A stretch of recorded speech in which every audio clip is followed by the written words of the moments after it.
Quien controla Hormuz controla el petróleo mundial. Hay un lugar en el mundo que tiene exactamente 33 kilómetros de ancho en su punto más estrecho. 33 kilómetros. Si eso no te parece nada especial, considera esto: por ese pasillo de agua pasa el 20% de todo el petróleo que se consume en el planeta. Un quinto del suministro energético global atraviesa ese cuello de botella cada día, cada hora, cada minuto. Y ahora mismo, en este momento mientras ves este vídeo, ese corredor está siendo disputado como nunca antes en la historia moderna. Estamos hablando del Estrecho de Hormuz. Y no te voy a hablar de geografía. Te voy a hablar de poder. De cómo un canal de agua se convirtió en el nervio central de la economía mundial. De quién lo controla hoy, quién quiere controlarlo mañana, y qué pasaría con tu economía, con los precios de todo lo que consumes, con la estabilidad global, si ese control cambiara de manos. Porque el petróleo no es solo combustible. Es sangre del sistema económico. Es la razón por la que los precios de los alimentos suben cuando hay una crisis en el Golfo. Es la razón por la que los mercados financieros tiemblan cada vez que hay un incidente naval en esa zona. Es la razón por la que las principales potencias militares del mundo mantienen flotas completas navegando por esas aguas. Y todo eso depende de Hormuz. Así que siéntate, porque esto va a cambiar la manera en que entiendes el mundo. El Estrecho de Hormuz es el canal que conecta el Golfo Pérsico con el Mar de Omán. Al norte tienes Irán. Al sur tienes los Emiratos Árabes Unidos y Omán. Y entre esos dos lados, pasa prácticamente toda la producción energética de Arabia Saudita, Kuwait, Irak, los Emiratos, Bahrein y Qatar. Piénsalo así. Arabia Saudita tiene las segundas reservas de petróleo más grandes del mundo. Irak tiene las quintas. Kuwait tiene las sextas. Los Emiratos están en el séptimo lugar. Qatar tiene las terceras reservas de gas natural del mundo. Todos ellos, para exportar, necesitan cruzar Hormuz. No hay alternativa completa. ¿Existen algunos oleoductos terrestres? Sí. Arabia Saudita tiene el oleoducto East-West que lleva petróleo hasta el Mar Rojo. Abu Dhabi tiene un oleoducto que sale por la costa de Omán. Pero su capacidad combinada no puede reemplazar el volumen que pasa por el estrecho. En números concretos, por Hormuz pasan entre 17 y 21 millones de barriles de petróleo por día, dependiendo del año y las condiciones. Los oleoductos alternativos tienen una capacidad máxima combinada de unos 6 a 7 millones de barriles diarios. Eso deja un déficit enorme si Hormuz se cierra. Y ese déficit se traduce directamente en precios. En mercados. En economías enteras que dependen de ese flujo continuo. Japón importa el 80% de su petróleo a través de Hormuz. Corea del Sur depende del estrecho para más del 70% de sus importaciones energéticas. China, que es hoy el mayor importador de petróleo del mundo, pasa una fracción enorme de su suministro por ese canal. India, con una economía en crecimiento acelerado, tiene una dependencia similar. Y Europa, aunque tiene más diversificación, siente el impacto cada vez que hay tensión en la zona. Porque el precio del petróleo es global. Cuando sube en el Golfo, sube en todo el mundo. Eso es lo que hace a Hormuz tan especial. No es solo que pase mucho petróleo. Es que no hay una manera fácil ni rápida de reemplazar ese flujo si se interrumpe. Para entender lo que está pasando hoy, tienes que entender cómo llegamos hasta aquí. Durante siglos, el Golfo Pérsico fue zona de influencia persa, árabe, portuguesa y luego británica. Los británicos entendieron muy temprano que controlar estas rutas marítimas era controlar el comercio global. Y lo hicieron durante décadas, manteniendo una presencia naval permanente en la región. Cuando comenzó el petróleo a fluir en cantidades industriales después de la Segunda Guerra Mundial, la importancia estratégica de Hormuz se multiplicó exponencialmente. Ya no era solo una ruta comercial. Era la arteria principal del metabolismo energético del mundo industrializado. Estados Unidos heredó el rol de garante de la seguridad en la región cuando los británicos se retiraron en 1971. Y desde entonces, la presencia naval estadounidense en el Golfo ha sido uno de los pilares del orden energético global. La quinta flota de Estados Unidos tiene su sede en Bahrein. Portaaviones, destructores, submarinos. Todo para garantizar que ese flujo no se interrumpa.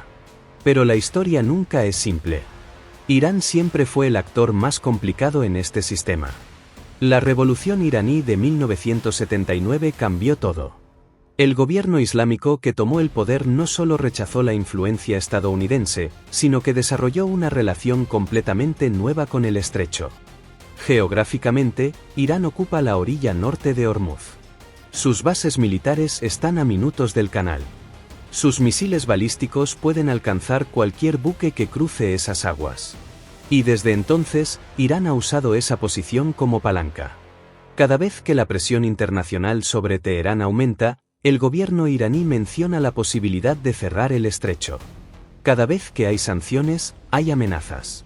Cada vez que hay escalada militar, la retórica sobre Hormuz sube. En la guerra Irán-Irak en los años 80 hubo lo que se conoció como la Guerra de los Petroleros, ataques a buques cisterna en el Golfo. Estados Unidos terminó escoltando buques cubaitíes bajo bandera estadounidense para protegerlos. Fue la primera vez que el mundo vio claramente lo que significaba militarizar Hormuz. Después vinieron décadas de tensión cíclica. El programa nuclear iraní, las sanciones, los acuerdos diplomáticos, el retiro de esos acuerdos, más sanciones, más amenazas. Y Hormuz siempre al fondo, como telón de todos esos conflictos. Y ahora llegamos al presente. Al mundo en el que vivimos en este momento. La tensión alrededor de Hormuz no es nueva, pero el contexto en el que se desarrolla sí lo es. Estamos en un momento de reconfiguración del orden mundial. Estados Unidos ya no tiene la hegemonía absoluta que tenía hace 20 años. China se ha convertido en una potencia naval y económica real. Rusia, a pesar de sus problemas internos, sigue siendo un actor con influencia en Oriente Medio. Y los países del Golfo están negociando su independencia estratégica con mucha más sofisticación que antes. En ese contexto, lo que pasa en Hormuz tiene capas que antes no existían. Primero hablemos de Irán. El programa de misiles iraní se ha expandido significativamente en la última década. El cuerpo de guardias de la Revolución Islámica, los Pasdaran, tiene capacidades antibuque que antes no tenía. Tienen misiles balísticos con alcance suficiente para atacar bases en toda la región. Tienen una flota de drones que demostró su capacidad en múltiples incidentes. Tienen la capacidad de desplegar minas navales en el estrecho en cuestión de horas. En años recientes hemos visto incidentes que ilustran todo esto. Petroleros atacados. Drones derribados. Buques capturados. Cada incidente fue una señal. Una demostración de que la capacidad de perturbación existe y está activa. Pero hay algo más que los incidentes aislados. Hay una estrategia de lo que los analistas militares llaman negación de área o anti-access/area denial. La idea es que Irán no necesita ganar una guerra convencional contra Estados Unidos. Solo necesita hacer que el costo de operar en el Golfo sea lo suficientemente alto como para cambiar el cálculo estratégico de Washington. Y en ese sentido, la posición geográfica de Irán en la orilla norte del estrecho es un activo enorme que ningún tratado ni sanción puede quitarle. Pero Hormuz hoy no es solo una historia sobre Irán y Estados Unidos. El actor que cambia todo el análisis es China. China pasó de ser un exportador neto de petróleo a ser el mayor importador del mundo. Su economía industrial necesita enormes cantidades de energía, y una fracción muy significativa de esa energía viene del Golfo Pérsico. Eso significa que China tiene un interés existencial en que Hormuz permanezca abierto. Durante años, China se benefició de la presencia naval estadounidense sin tener que pagar el costo político ni militar de mantenerla. Estados Unidos ponía los portaaviones, los destructores, los recursos. China ponía los dólares para comprar el petróleo y seguía acumulando reservas. Un arreglo muy conveniente para Pekín. Pero ese arreglo está cambiando. Y está cambiando por varias razones. La primera es que la relación entre Washington y Pekín se ha deteriorado de manera estructural. Estados Unidos ya no ve a China como un socio comercial difícil. Lo ve como un rival estratégico. Y en ese contexto, ¿hasta qué punto puede Washington seguir garantizando la seguridad de las rutas que alimentan la economía de su competidor principal? La segunda razón es que China está construyendo su propia presencia naval.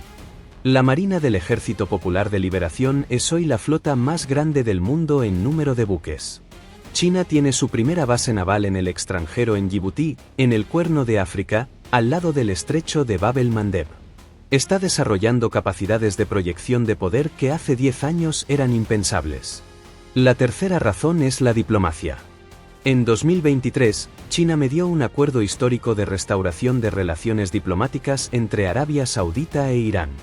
Dos enemigos regionales que llevaban décadas sin hablarse sentaron a la mesa con Pekín de intermediario. Eso fue una señal enorme.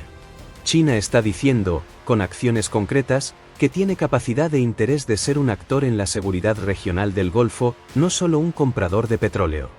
Eso complica enormemente el cálculo estratégico de todos. Para Estados Unidos, significa que su posición de garante exclusivo ya no es tan sólida. Para los países del Golfo, significa que tienen más opciones de las que tenían antes. Para Irán, significa que tiene un socio de peso que, si no apoya sus acciones, al menos no las condena activamente. Arabia Saudita, los Emiratos, Kuwait, Qatar. Estos países son, en muchos sentidos, los más interesados en que Hormuz funcione perfectamente. Son ellos los que venden el petróleo. Son ellos los que necesitan que sus exportaciones lleguen a los mercados internacionales sin interrupciones. Pero también son países que están redefiniendo sus relaciones internacionales con una velocidad y sofisticación que muchos observadores no esperaban. Arabia Saudita bajo el liderazgo del príncipe Mohammed bin Salman ha tomado decisiones que habrían sido impensables hace una generación. El acuerdo con Irán mediado por China. La diversificación de sus relaciones militares y de seguridad. El proyecto Visión 2030 que busca reducir la dependencia del reino en los ingresos del petróleo. Los acuerdos con Rusia en el marco de OPEP. Riyad ya no se comporta como un aliado incondicional de Washington. Se comporta como un actor soberano que maximiza sus opciones. Eso incluye mantener relaciones con China, con Rusia, con Irán a través de canales diplomáticos y con Estados Unidos al mismo tiempo. Los Emiratos Árabes Unidos han seguido un camino similar, pero con su propio estilo. Abu Dhabi ha construido una relación muy cercana con Israel después de los acuerdos de Abraham. Ha desarrollado capacidades militares propias con asesores de múltiples países. Ha profundizado su relación económica con China mientras mantiene su alianza de seguridad con Estados Unidos. Qatar tiene gas natural en abundancia, tiene la base aérea de Al-Udeid que es la más grande del ejército estadounidense en Oriente Medio, y al mismo tiempo ha mantenido relaciones con Hamas, con Turquía, con Irán. Una diplomacia de equilibrio que refleja la nueva realidad de la región. Lo que todo esto significa para Hormuz es que los estados que más se benefician de su estabilidad ya no confían su seguridad a un solo proveedor. Están construyendo resiliencia estratégica. Y esa resiliencia incluye tener canales abiertos con Irán, el actor que más directamente puede perturbar el estrecho. No se puede hablar de Hormuz en 2024 y 2025 sin hablar de lo que pasó en el Mar Rojo. Porque el conflicto en Yemen y las acciones de los Houthi nos dieron un adelanto en tiempo real de lo que significa cuando una fuerza no estatal puede atacar el transporte marítimo global. Cuando los Houthi comenzaron a atacar buques en el Mar Rojo en solidaridad con Gaza, el impacto fue inmediato. Las principales líneas de navegación redirigieron sus rutas. Los buques que antes pasaban por el Canal de Suez comenzaron a rodear el Cabo de Buena Esperanza. Los tiempos de tránsito aumentaron semanas. Los costos de seguro se dispararon. El comercio global sintió ese impacto. Los precios de contenedores subieron. Las cadenas de suministro se tensaron. Y todo eso fue producido por un actor no estatal relativamente pequeño con misiles y drones en una región que no es Hormuz. Ahora imagina el efecto multiplicado si algo similar, o peor, ocurriera en el estrecho de Hormuz. Si en lugar de unos cuantos ataques de drones sobre el Mar Rojo, habláramos de interrupciones sistemáticas al flujo de 20 millones de barriles diarios. Los modelos económicos que analizan este escenario son alarmantes. Una interrupción total de Hormuz por 30 días podría llevar el precio del petróleo a niveles que no hemos visto en décadas. Los impactos en cadena sobre la inflación global, sobre el crecimiento económico, sobre la estabilidad política en países importadores serían de escala difícil de calcular. Y la experiencia del Mar Rojo demostró algo más, que la capacidad de las grandes potencias navales para proteger el comercio marítimo tiene límites reales. La coalición naval multinacional que se formó para proteger el Mar Rojo no pudo eliminar la amenaza Houthi de manera decisiva. El tráfico siguió desviado por meses. Ormuz sería un teatro mucho más complejo. Las costas son más estrechas. El tráfico es más denso. Y el actor potencialmente disruptivo, Irán, tiene capacidades que los Houthi no tienen ni de cerca. Si hay un escenario que los planificadores militares analizan con más cuidado en relación a Ormuz, es el de las minas navales. Y la razón es simple, son baratas, son efectivas, y son devastadoramente difíciles de detectar y limpiar. Una mina naval puede costar unos pocos miles de dólares producirla. Detectar y desactivar una mina puede costar decenas de miles. Y mientras hay una mina en el agua, los buques no pasan. O si pasan, pagan seguros astronómicos que se trasladan al precio del petróleo. Durante la guerra Irán-Irak, Irán colocó minas en el Golfo que causaron daños significativos a buques de múltiples países. Estados Unidos tuvo que desplegar un operativo de barrido de minas de gran escala. Y la tecnología que se usó entonces era mucho más rudimentaria que la de hoy. Irán ha continuado desarrollando sus capacidades en este campo. Tiene una producción doméstica de minas navales. Tiene entrenamiento específico en operaciones de minado. Y tiene la posibilidad geográfica de desplegar esas minas en el corredor más estrecho del pasaje de manera rápida. Los analistas estiman que un minado serio del estrecho podría interrumpir el tráfico durante semanas o meses, incluso si las potencias navales respondieran con operaciones de barrido. Y durante esas semanas, el mercado global de petróleo estaría en crisis. El punto no es que esto vaya a pasar mañana. El punto es que la capacidad existe y que su existencia ya afecta los precios. Los mercados de seguros marítimos incluyen en sus modelos el riesgo de Ormuz. Los contratos de petróleo a futuro tienen una prima implícita por el riesgo del estrecho. La posibilidad de interrupción, aunque no se materialice, ya tiene un costo real en la economía global. Antes de que te pierdas en el pesimismo, hay que hablar de las opciones que tiene el mundo para reducir su dependencia de Ormuz. Porque existen, aunque ninguna resuelve el problema completamente. El oleoducto East-West de Arabia Saudita puede transportar hasta 5 millones de barriles por día desde los campos del este hasta el puerto de Yanbu en el Mar Rojo. Desde Yanbu, los buques pueden ir al canal de Suez o al estrecho de Bab el-Mandeb. Pero Bab el-Mandeb, como vimos con los Houthi, no es exactamente un refugio de seguridad. El oleoducto Abu Dhabi Crude Oil de los Emiratos puede transportar 1.5 millones de barriles por día hasta Fujairah en la costa del Golfo de Omán, evitando Ormuz completamente. Fue construido específicamente como backup para escenarios de crisis en el estrecho. Irak tiene planes de oleoductos hacia Turquía, pero la infraestructura es vieja y el territorio kurdo en el norte complica la operación. Irán mismo, paradójicamente, tiene planes de un oleoducto hasta su costa sur en el mar de Omán que evitaría el estrecho para sus propias exportaciones. Pero la capacidad total de todas estas alternativas sigue siendo una fracción del volumen que pasa por Ormuz.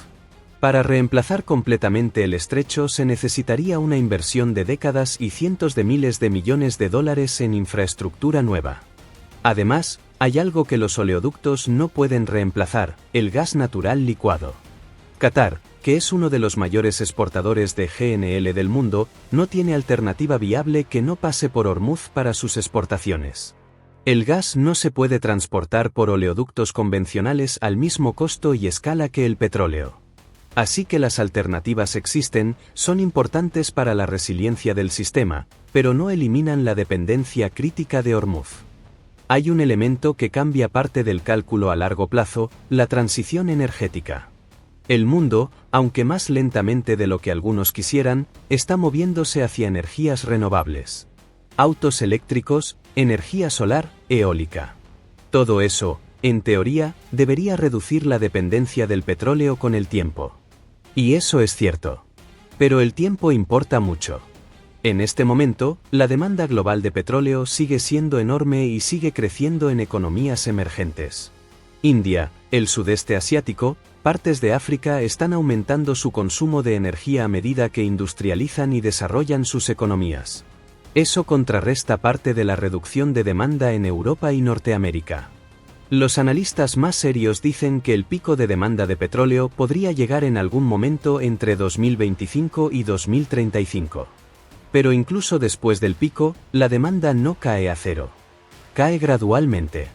Y durante décadas después del pico, el mundo seguirá necesitando petróleo en cantidades enormes. Eso significa que Hormuz seguirá siendo estratégicamente crítico por décadas, aunque el horizonte de esa criticidad se está acortando. Pero hay otro ángulo. La transición energética no afecta a todos por igual. Arabia Saudita, los Emiratos, Kuwait tienen décadas de conocimiento que si el petróleo va a tener un valor reducido en el futuro, mejor venderlo todo ahora mientras todavía vale. Eso crea incentivos para mantener los flujos, no para restringirlos. Irán, en cambio, un país bajo sanciones con acceso restringido a mercados internacionales, tiene menos que perder de una perturbación. Un Irán que no puede vender su petróleo a precio de mercado tiene menos incentivo de mantener el sistema global que un Irán integrado. Las sanciones, en ese sentido, pueden ser contraproducentes para la estabilidad de Hormuz. Un Irán con menos que perder es un Irán más dispuesto a usar la palanca que tiene en el estrecho. Seamos directos, ¿qué pasaría si hubiera un conflicto armado real alrededor de Hormuz? No voy a especular sobre guerras entre superpotencias, pero sí sobre el escenario más probable que los analistas estudian, un escalamiento entre Irán y Estados Unidos, posiblemente vinculado al programa nuclear iraní, que lleve a Irán a intentar cerrar o perturbar el estrecho. En ese escenario, las primeras 48 a 72 horas serían caóticas. Los buques en tránsito buscarían refugio. Los seguros marítimos se suspenderían. Los precios del petróleo en los mercados de futuros se dispararían. Puede ser que en horas veamos incrementos de 20, 30, 50 dólares por barril dependiendo de la percepción de duración del conflicto. Los países más vulnerables inmediatamente serían los grandes importadores asiáticos sin reservas estratégicas suficientes: Japón, Corea del Sur, algunos países del sudeste asiático. Tienen reservas para 60, 90, máximo 120 días en algunos casos. Si el conflicto se prolonga más que eso, enfrentan crisis energéticas reales con apagones, paros industriales, impacto en la producción de alimentos. Estados Unidos tiene una posición menos crítica en este escenario específico porque ha desarrollado una capacidad de producción doméstica enorme con el shale oil. Ya no es el importador masivo del Golfo que era hace 20 años. Pero sigue siendo afectado porque el precio del petróleo es global, y una crisis en Hormuz sube los precios en todo el mundo, incluyendo en los surtidores de gasolina en Texas. Europa dependería mucho de cuánto tiempo dure el conflicto y de si puede conseguir suministros alternativos de Noruega, Nigeria, el Mar Caspio. Tiene más opciones que Asia, pero no es inmune. China enfrenta el dilema más interesante. Tiene interés económico enorme en que Hormuz se mantenga abierto. Pero tiene relaciones con Irán que no puede ni quiere sacrificar. Probablemente presionaría detrás de escenas por una resolución rápida, aunque públicamente guardaría una postura de no intervención. Ese escenario de conflicto es el que mantiene despiertos a los planificadores estratégicos en Washington, Pekín, Riyad, Tokio, Seúl. No porque sea inevitable, sino porque sus consecuencias serían tan masivas que hay que tenerlo en cuenta aunque la probabilidad sea baja. Estados Unidos, China e Irán ven Hormuz de maneras fundamentalmente diferentes. Y entender esas diferencias es entender por qué la situación es tan compleja. Para Estados Unidos, Hormuz es un elemento central de lo que llaman el orden basado en reglas. La libertad de navegación, la seguridad de las rutas comerciales, la estabilidad del mercado energético global.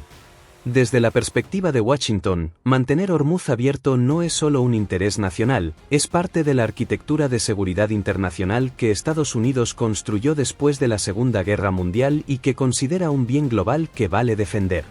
Pero esa postura tiene un costo cada vez más visible. Los portaaviones no son baratos. Las operaciones navales permanentes en el Golfo durante décadas tienen un costo en vidas, en presupuesto, en desgaste de equipos. Y una fracción creciente del electorado estadounidense se pregunta por qué el país sigue pagando ese costo cuando la mayor beneficiaria del petróleo del Golfo en este momento es China. Esa tensión entre el compromiso global y el cuestionamiento doméstico es real. Y gobiernos como el de Arabia Saudita o los Emiratos la monitorean muy de cerca porque afecta sus propios cálculos de seguridad. Para China, Hormuz es una vulnerabilidad estratégica enorme. Su economía depende de ese flujo, y ese flujo está protegido por la marina de su rival principal. Eso es lo que los estrategas chinos llaman el dilema de Malaca, aunque aplica también a Hormuz. China depende de rutas marítimas que no controla y que en una crisis podrían ser cortadas por Estados Unidos. La respuesta china a esa vulnerabilidad tiene varias dimensiones. Construir una marina propia capaz de proteger sus intereses. Diversificar sus fuentes de energía hacia Rusia, Asia Central, África. Invertir masivamente en energías renovables para reducir la dependencia del petróleo importado. Y diplomacia activa en la región, como vimos con el acuerdo Irán-Arabia Saudita. Para Irán, Hormuz es el activo estratégico más valioso que tiene en un mundo donde está aislado por sanciones. Es la palanca con la que puede compensar su debilidad militar convencional frente a Estados Unidos. Es la razón por la que Washington no puede ignorar a Teherán, por más que quisiera. Y es la tarjeta que juega, explícita o implícitamente, en cada negociación sobre su programa nuclear. Esas tres visiones son fundamentalmente incompatibles en varios puntos. Y esa incompatibilidad es lo que mantiene la región en tensión crónica. Hay un actor en esta historia que no recibe tanta atención como merece: Qatar. Un país del tamaño de Connecticut que tiene las terceras reservas de gas natural del mundo y que exporta gas natural licuado a Europa, Asia y más allá. Qatar es el mayor exportador de GNL del mundo. Y casi toda esa exportación sale por Hormuz. Cuando Europa buscó alternativas al gas ruso después de la invasión de Ucrania, Qatar fue uno de los proveedores a los que acudió. Firmó contratos a largo plazo con países europeos. Aumentó su capacidad de licuefacción. Se posicionó como un pilar del nuevo mapa energético post-Ucrania. Y todo eso pasa por el estrecho. Qatar también tiene una complicación peculiar: su vecino más cercano y, en muchos sentidos, más poderoso es Arabia Saudita. Y entre 2017 y 2021 hubo un bloqueo completo de Qatar liderado por Arabia Saudita, los Emiratos y otros países del Golfo. Qatar solo sobrevivió ese bloqueo gracias a sus reservas financieras, a sus exportaciones de gas por mar y al apoyo de Turquía e Irán. Eso le da a Qatar una perspectiva muy particular sobre la seguridad del estrecho. Necesita que funcione para vender su gas. Pero también aprendió, durante el bloqueo, que no puede confiar exclusivamente en sus vecinos para su seguridad. El resultado es una política exterior qatarí que mantiene a todos los actores relevantes comprometidos simultáneamente. Base militar estadounidense en Al-Udeid. Relaciones diplomáticas con Irán. Canal de comunicación con Hamas. Relaciones con Turquía. Inversiones en Europa. Qatar es el ejemplo perfecto de la diplomacia de equilibrio en la era de la multipolaridad. Hay conversaciones que suceden entre gobiernos sobre Hormuz que nunca llegan a los medios. Conversaciones sobre líneas rojas. Sobre qué nivel de provocación dispararía una respuesta militar. Sobre qué acuerdos tácitos existen para evitar que los incidentes escalen. Y hay algo que los analistas serios reconocen pero que pocos gobiernos admiten abiertamente: en la práctica, hay un equilibrio implícito en Hormuz.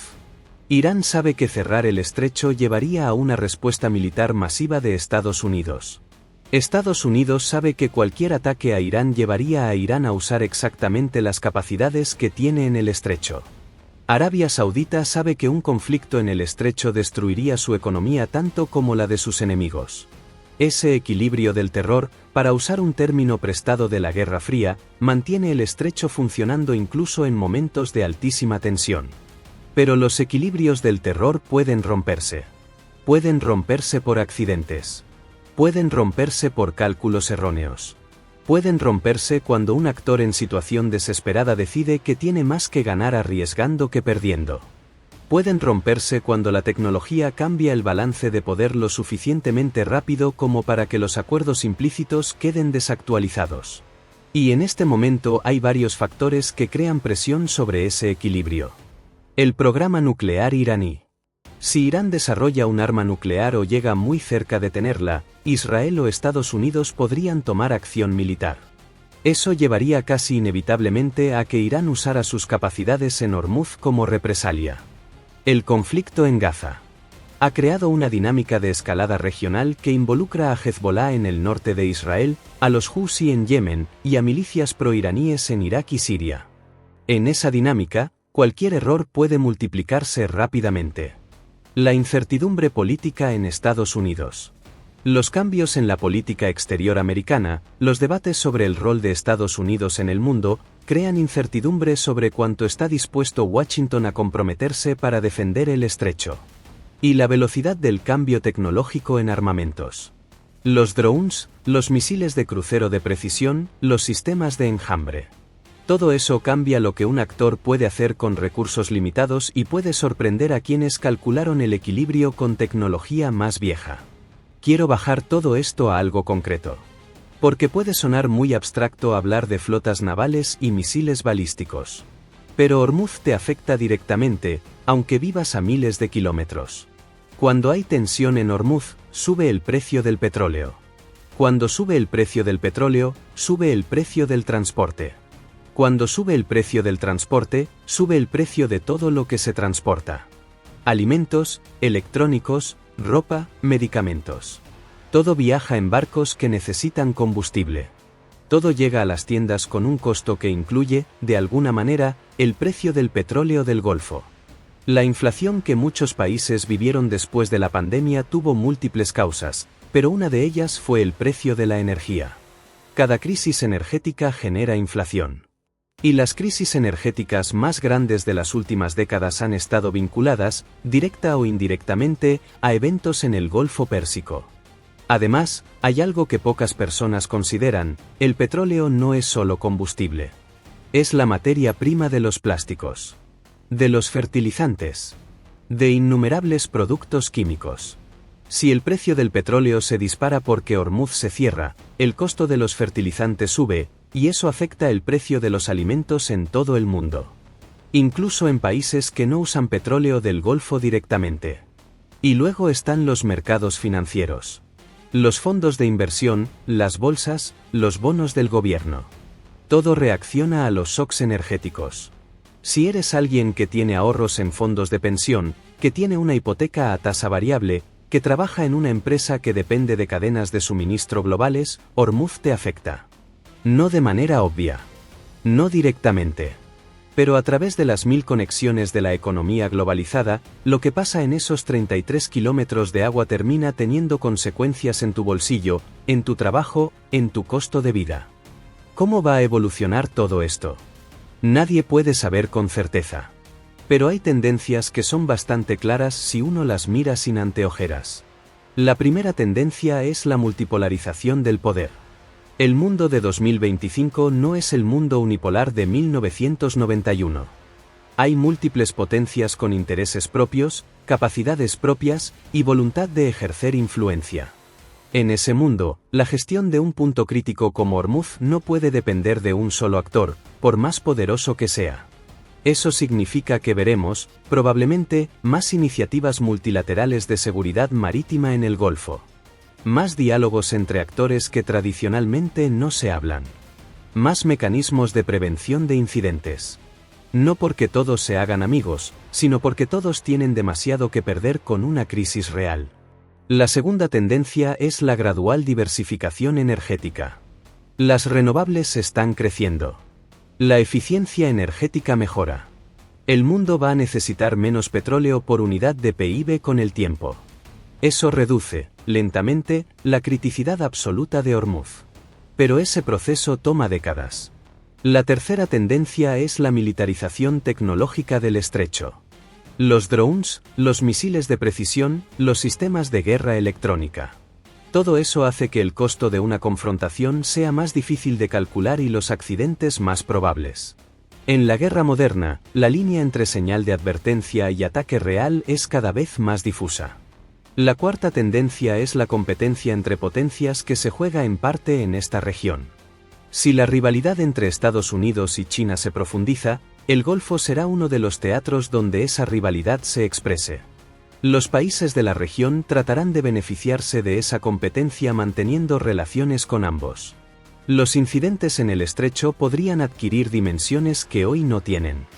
Y la quinta tendencia, quizás la más importante, es la tentación de los países productores de usar el tiempo que les queda de altos ingresos petroleros para construir economías más diversificadas. Si Arabia Saudita y los Emiratos logran esa diversificación, su interés en mantener la paz y la estabilidad en el estrecho será aún más fuerte. Si fracasan, si el dinero del petróleo se agota antes de que hayan construido otra base económica, la inestabilidad regional podría aumentar de maneras imprevisibles. Hay una pregunta que raramente se hace en los análisis sobre Hormuz pero que es fundamental. ¿Qué gana realmente Irán amenazando con cerrar el estrecho versus cerrándolo realmente? La respuesta es, mucho más amenazándolo que haciéndolo. Una amenaza creíble tiene valor de disuasión sin pagar el costo de la acción.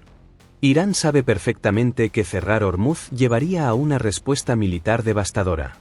No tiene ilusiones sobre el resultado de una guerra convencional con Estados Unidos. Lo que tiene es la capacidad de hacer que esa guerra sea muy costosa. Entonces la estrategia iraní es mantener la amenaza viva, hacerla creíble con incidentes periódicos, demostrar capacidades sin usarlas al máximo. Eso le da a Irán una palanca diplomática permanente sin que tenga que pagar el precio de activarla. El problema de esa estrategia es que puede salirse de control. Un incidente mal calculado, una escalada que nadie quería, un error de comunicación en una situación de alta tensión.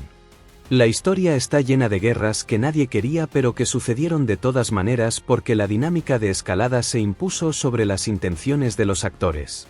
En Hormuz, donde hay fuerzas militares de múltiples países navegando en espacios muy estrechos, con sensores, con armas, con reglas de enfrentamiento que cambian según la situación política, el riesgo de accidente es real y permanente. Hemos recorrido mucho camino en este vídeo. Desde la geografía básica del estrecho hasta las dinámicas de poder más complejas de la geopolítica contemporánea. Lo que quiero que te lleves es esto. Hormuz no es simplemente una ruta marítima. Es un nodo central de la economía global, un punto de fricción entre potencias con intereses incompatibles y una palanca que puede mover el mundo. No en sentido metafórico. Literalmente. El mundo moderno fue construido con petróleo barato y abundante. Y mientras esa dependencia exista, quien controla el flujo del petróleo controla una parte fundamental del poder global. Hormuz es el cuello de botella de ese flujo. En este momento, el equilibrio que mantiene el estrecho abierto es frágil pero funciona. Hay incentivos poderosos para mantenerlo funcionando. Pero hay también presiones, tensiones, y actores con intereses que no siempre apuntan hacia la estabilidad. El mundo está en transición. El orden energético está cambiando. El orden geopolítico está cambiando. Y Hormuz, en este momento de transición, es uno de los lugares donde esas transformaciones se expresan con más claridad. Prestar atención a lo que pasa en esos 33 kilómetros de agua no es solo para analistas geopolíticos o traders de petróleo. Es para cualquier persona que quiera entender el mundo en el que vive. Porque en Hormuz no solo pasa petróleo. Pasa el equilibrio del mundo.